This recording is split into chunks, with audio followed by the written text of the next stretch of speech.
So, welcome for our fifth webinar on this journey titled Unstuck on Purpose, a shift from autopilot to intentional decisions.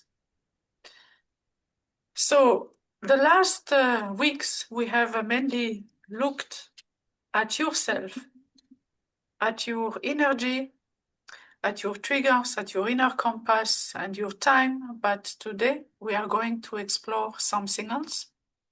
We are going to explore the field you live and work in.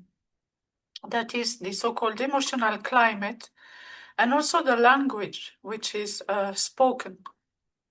So this session is about team rituals and language hygiene for a workday that feels then more human and more connected. So it is moving from I am on my own to I am a node, I am a connection in a living network. So a quick flashback to the previous weeks. And this week we will be asking ourselves, what kind of field am I living in? And what kind of field do I help create? So we can take, for example, two people having exactly the same position, similar activities. However, they can experience two different atmospheres within themselves, which is really what is also happening in our economy, in organizations, and possibly you have also experienced it as well in your own environment. So for one person, the team may feel supportive, honest, you may even have fun with your colleagues, and for the other one, the same team feels tense, not safe, and you don't feel connected at all. So this has to do with the relational climate and also the words, the sentences, the atmosphere, which is in the air. So purpose, yes, of course, it is about you, and you may well be living your own purpose, whether you may have a very good position, you enjoy the position you have decided to accept and to practice. Nevertheless, you can still start feeling drained and unhappy, not because about the position itself, but because of the climate, because of the culture. So my invitation is that today we will be looking at this climate and also at this communication style you may experience in your organization. So you may even feel alone, isolated in a very busy team, because there is tension or because there is sarcasm or constant criticism, even quiet criticism, and this is really eroding your pleasure, your sense of meaning, and even courage. So the way we speak first to ourselves, but then also to each other, really does shape whether a space feels safe or even dangerous, alive or dead, and taking away our joy of life. So today we are going to practice this little method here, which is for language hygiene, and also we will be defining a micro ritual for belonging. And we will be gently cleaning phrases that drain you, that make you unhappy, and we will be replacing them with something more constructive, with sentences which leaves a trace of good feeling within your body. And to do so, we don't need to change the whole organization. It is also about yourself, looking at the situation you are in, possibly with different eyes, and also by defining another kind of mindset. So the first step of this practice is that you think of the phrases, of the sentences, or the beginnings of sentences which makes you unhappy.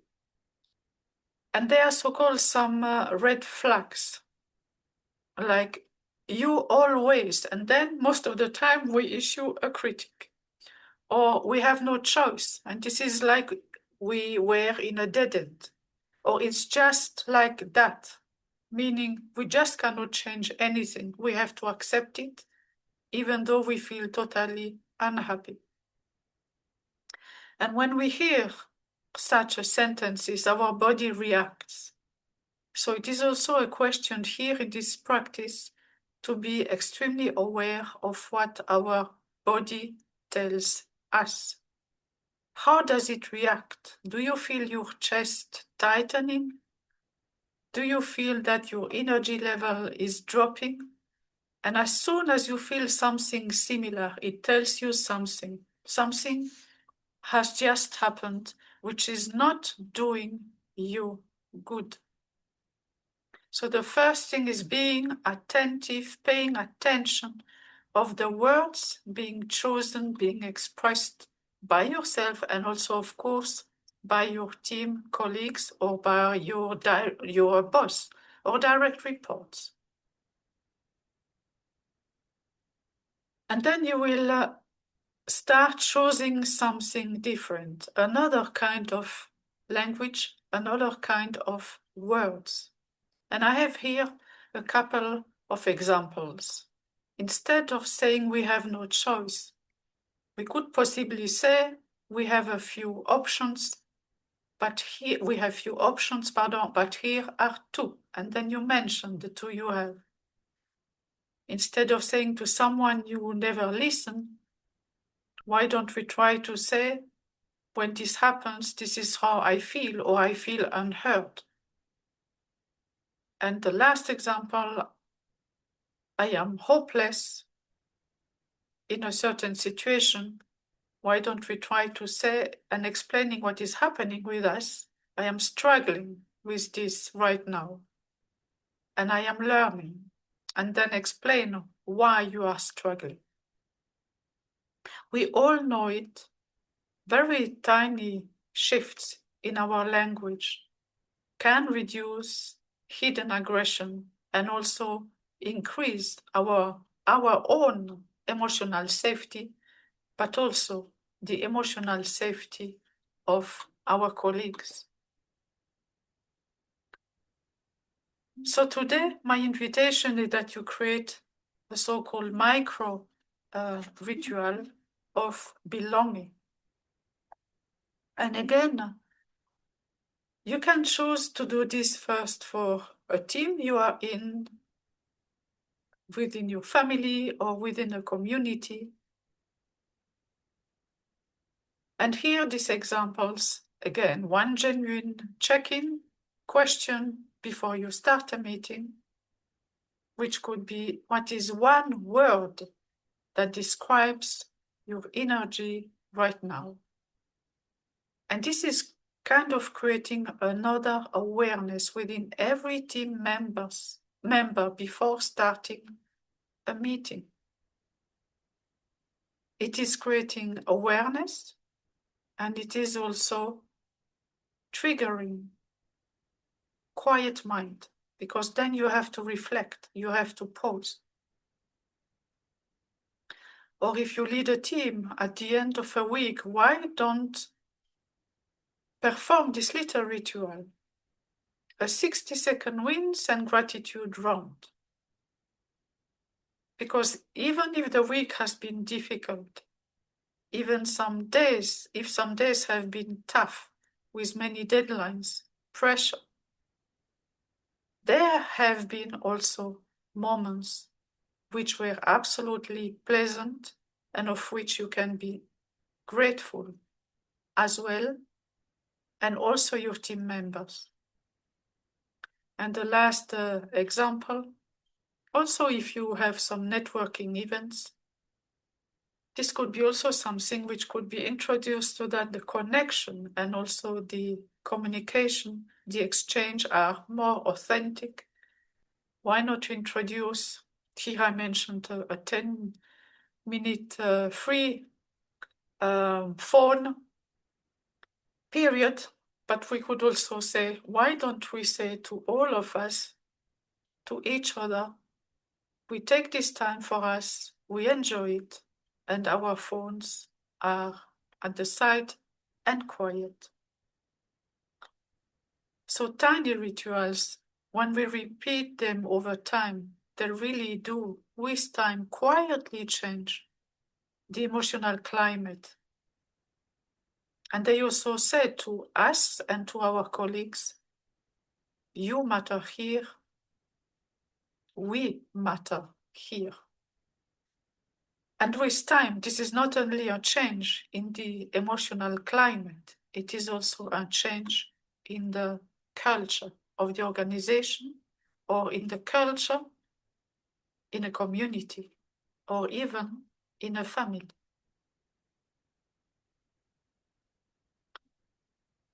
I'd like to invite you also to do this right now. You may bring somebody to your mind now, can be a colleague, a friend of yours, or yourself even.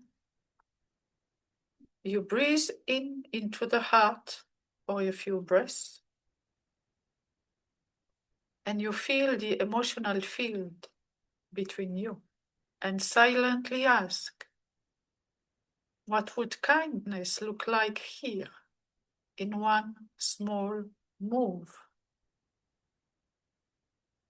What would kindness look like here in one small move? And then you let one concrete action emerge. It might be a clearer sentence, might be a boundary, a barrier, or simply a thank you.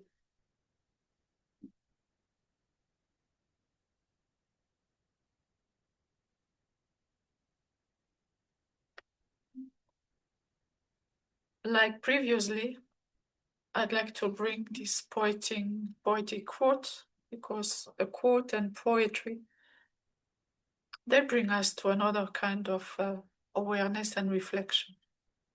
This is a quote by David White. What to remember when waking. What you can plan is too small for you to live. What you can live wholeheartedly will make plans enough for the vitality hidden in your sleep. And then we are going to embody even further with a meditation titled Your Life as a River. So you may wish to make yourself even more comfortable wherever you are. And you let yourself and your whole body relax, your shoulders, your arms. You have your 2 feet firmly on the ground with your hands palms up on your thighs. And you might remember we roll the tip of our tongue and place it behind our upper teeth. It does increase attention and awareness. And then you take a slow breath in through your nose and a long breath out through your mouth. And we repeat again. Breathe in through your nose and long breathe out through your mouth. And now you bring attention to your inner landscape, and you sense the presence of a river And this river represents your life. And you ask yourself, if my life were a river, which river would it be? Perhaps a river you know by name? Perhaps a river that appears now in imagination. Allow an image or a name to arise. And next question, where is the source of this river? So feel, perceive, see, or imagine the place where your river begins. Is it a mountain spring? Or in a wide wetland? Or is it underground waters rising to the surface? And you notice the landscape at the source.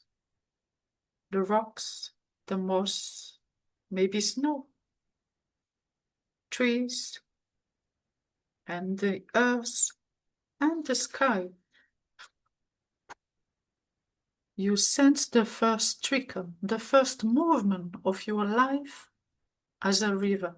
And now you ask yourself, on which continent does this river flow? Is it in Europe? In Asia? In Australia? Or in another continent of your own imagination? Welcome, whatever comes. And then you ask, through which countries does this river travel? And you see the valleys, the plains, the towns, the forests, and the deserts along its path. And you let the river reveal its journey. Travel with the river from its source. At the beginning, it may appear narrow and young, full of movement. Water rushes over stones, dances in small cascades, curves around roots. This early stretch carries the energy of beginnings, your beginnings, childhood, first choices, early influences. And you pause here for a few breaths. Sense moments from your own early life mirrored in this lively part of the river. And now as you move downstream, the river widens, bends, and learns the shape of the land. And you ask, what kind of water flows in this river? Is it clear and bright, or deep and dark, like tea or ink? Is it cool mountain water, or is it warm water, carrying rich sentiments? Sense the quality of this water. Fresh, ancient, playful, slow, powerful, patient, curious. And let one or two words arise for the character of this water. And these words also describe qualities within you. Now widen your awareness to the banks, to the sides. Look at the vegetation along the banks. Tall trees with roots in the water, reeds and grasses, flowering plants, rocks, sand and earth. The river shapes the land shapes the river. This mirrors your relationships and your surroundings. Which people live along the sides of this river? Perhaps you see villages, or busy cities, or solitary farms, or small camps. And who lives there? Are there fishers, farmers, whole families, travelers, elders, children, artists, traders, business people?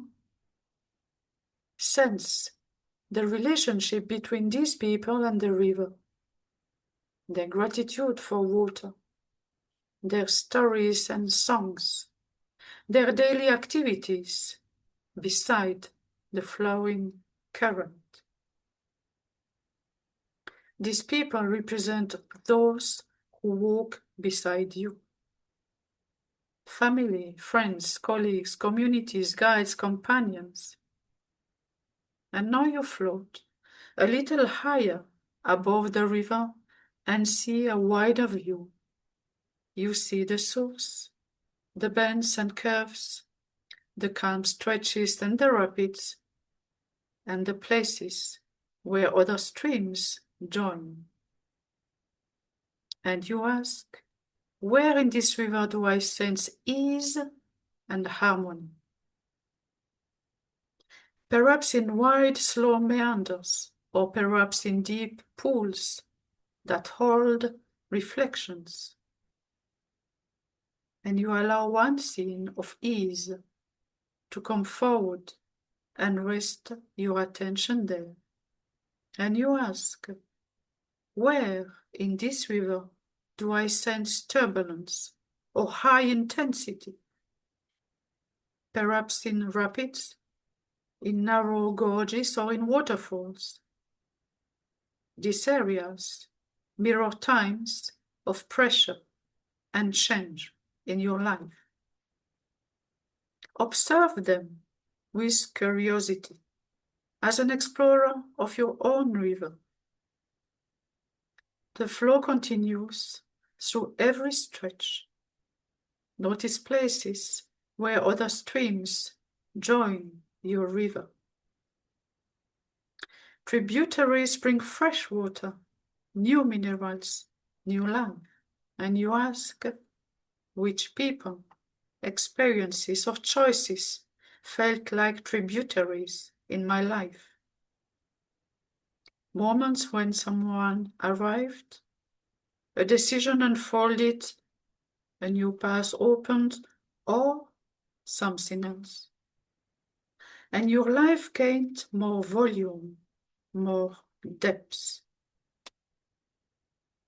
See one of these confluences clearly and offer a gentle inner recognition.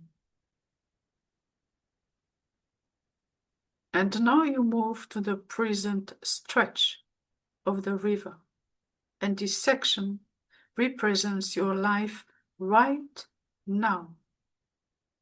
And you look closely at the width, at its speed, at its color, at the behavior of the surface. Is it smooth or rippled? Is it playful or strong? Feel the mood of this present stretch and allow one word or short phrase to describe it. And then ask, from this point forward, what kind of river life do I wish to cultivate? Perhaps more clarity, more gentle curves, or more fertile banks with caring communities, or more stretches of calm strength. Sense one quality you would love your river to express more.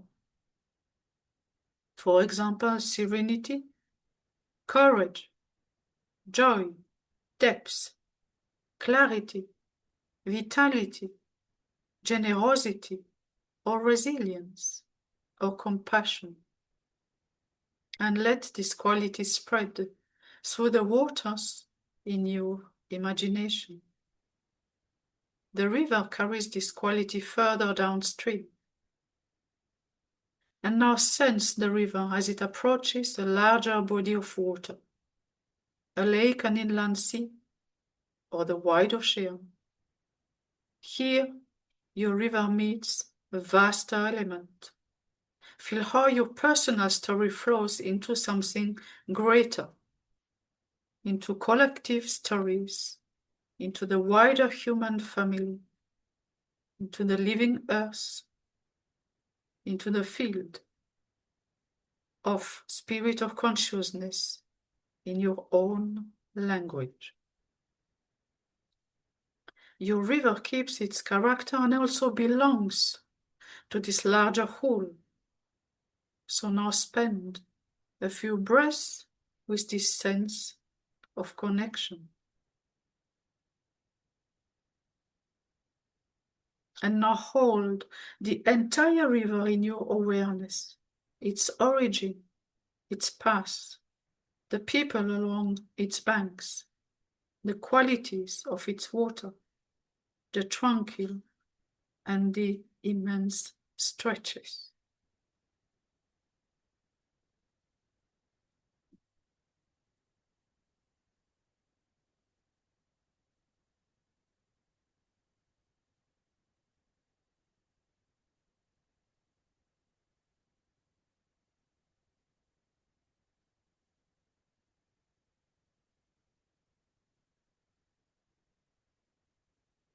And slowly bring your attention back to your breathing, knowing that your river is flowing and is guiding you, knowing that this river is also your purpose guiding you through life.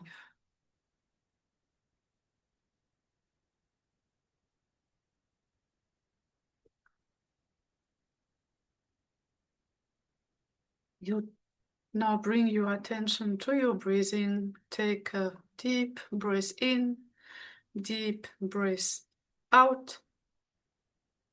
You move your fingers, your body gently on your chair, and you bring back your attention here and now. My invitation is to continue the journey. As you know, I am writing this book. Is your mind still yours in the age of AI? This is a book for reflection, for deep reflection, with many longer and shorter practices for you to practice at your own rhythm. Again, if you wish to listen again to this webinar, you can join my YouTube channel and you will find them all there, as well as other meditations, by the way, also in French, and other webinars I have already conducted so far. So I would love to say thank you for your presence. Thank you also for taking the time to afford yourself to take some time, which is not something which is common. Nevertheless, to develop a strong and balanced mind. This is something you cannot delegate. This is something for which you need to take time. So, thank you.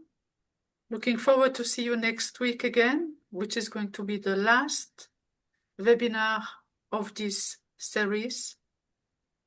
Enjoy your week and take care.